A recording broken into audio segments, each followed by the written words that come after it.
You ask Tiger to solve. This deals with linear equations with one unknown.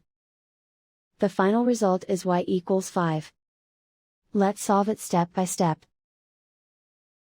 Simplify the expression. Expand the parentheses. Multiply the coefficients. Simplify the arithmetic. Group all constants on the right side of the equation. Add 12 to both sides. Simplify the arithmetic.